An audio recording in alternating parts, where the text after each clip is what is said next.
Yo, what is up guys, Anthony here back with another Destiny Child video, and in today's Destiny Child video everyone, we're going to be talking about how to level up your units efficiently in Destiny Child Global. Now I did have a video on this up on the channel already, but it is a few months old, so I did want to update it here and of course highlight the new stages of the story as well that you should focus when leveling up units, and of course for farming equipment, 2-star fodder, etc. So we'll be using information from the Destiny Child Global subreddit, so I'll be sure to link the subreddit in the description box below. You guys should totally follow it if you do have a Reddit account, but if you don't, we do have the guide here on the channel.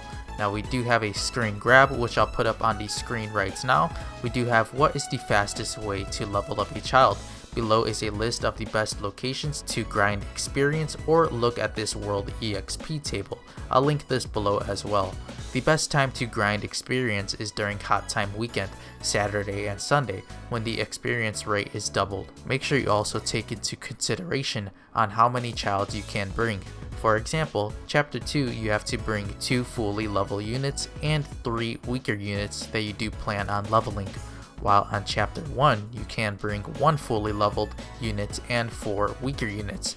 And we also do have the locations and notes here, as well as difficulty and experience per stamina listed as well.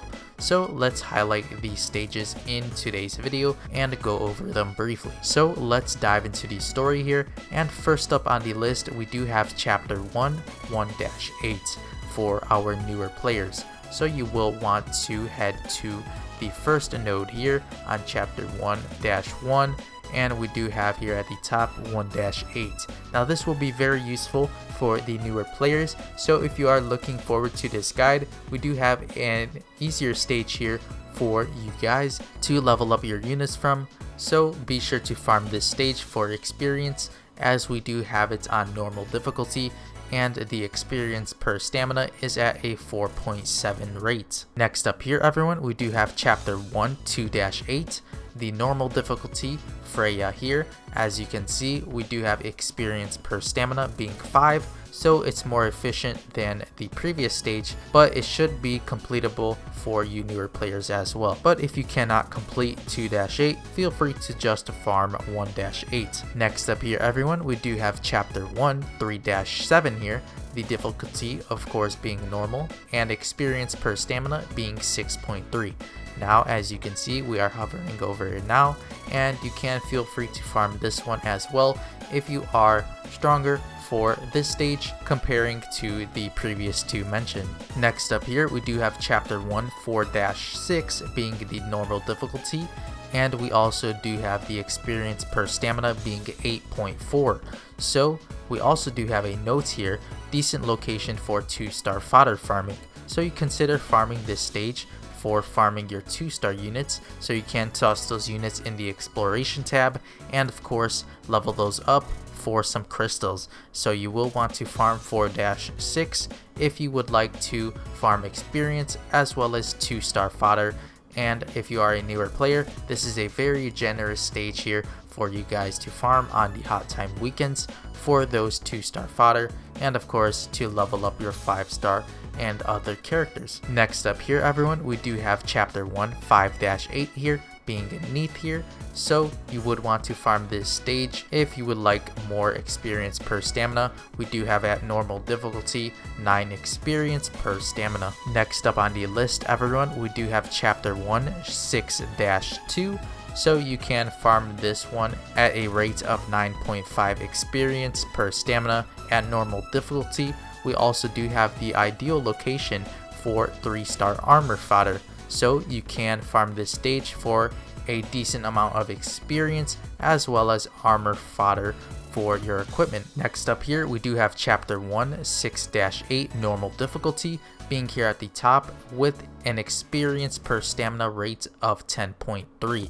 So feel free to farm this one as well if you would like more experience than the previous. Next up we do have Chapter 1 7-8 with an experience per stamina rate of 12.8. Next here we do have Chapter 1 8-5 with an experience per stamina rate of 12.6, and we do have the ideal location for 3-star weapon farming. We also do have here Chapter 1 8-8 with an experience per stamina rate of 13.35. Moving on to Chapter 2 1-4, we do have here an experience per stamina rate of 14.04, so feel free to farm this one on Chapter 2 if you are a bit stronger and would like to gain more experience per stamina. Next up here, we do have Chapter 2 2-2-3.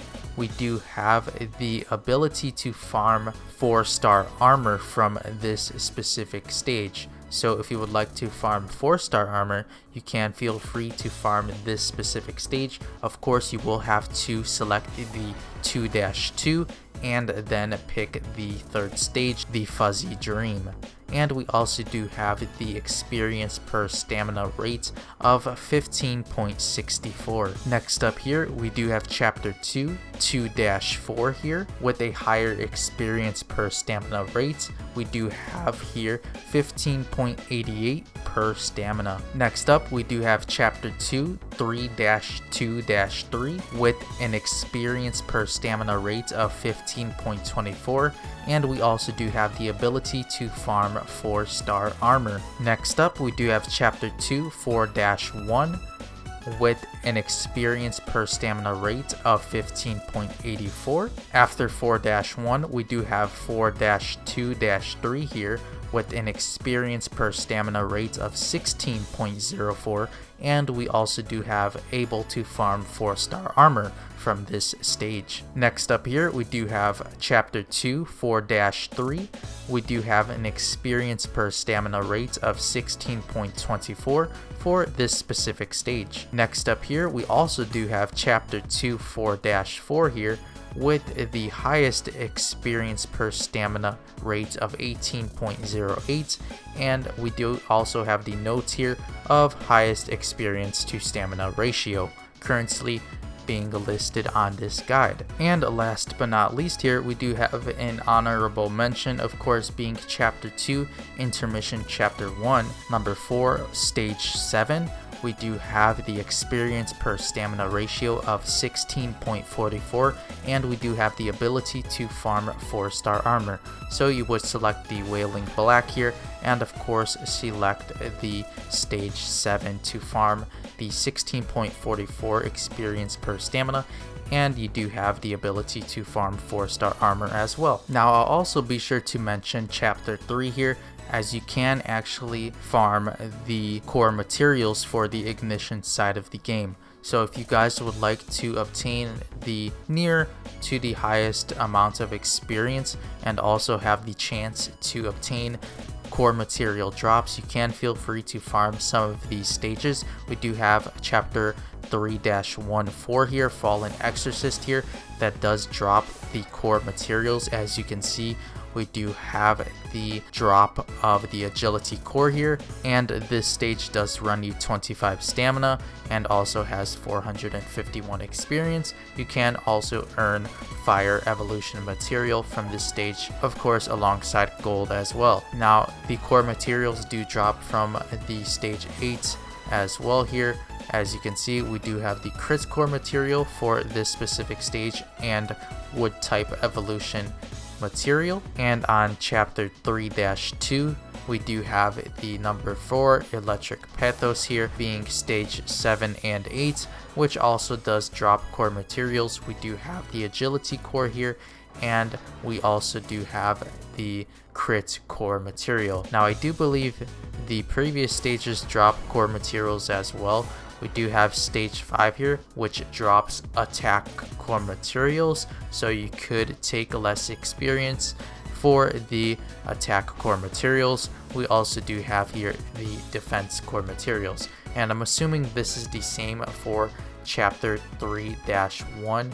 As you can see, the Fallen Exorcist dropped the agility and crits. For the Chapter 3-13 here, we do have, I'm assuming, the attack and the defense as well. So as you can see, like I did say, attack for stage 5 and we do have here the defense core.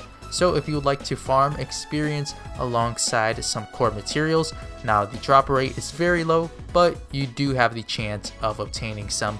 So if you are a higher rank player, do consider farming these stages as well. Alright everyone, so that'll do it for today's Destiny Child video, and of course our updated guide here on the channel for the experience and of course drop rate guides of the story. So be sure to check out the description box below for the Destiny Child global subreddit and of course the world experience chart for more information on the story and experience per stamina ratio. But if you did enjoy today's Destiny Child video, make sure to leave a comment down below, and of course make sure to like this one and subscribe to the channel if you haven't yet done so already, and of course would like to stay tuned for more guides just like this one. Now with all of that being said, I'll see you all in the next Destiny Child video. As always, thank you all so much for watching.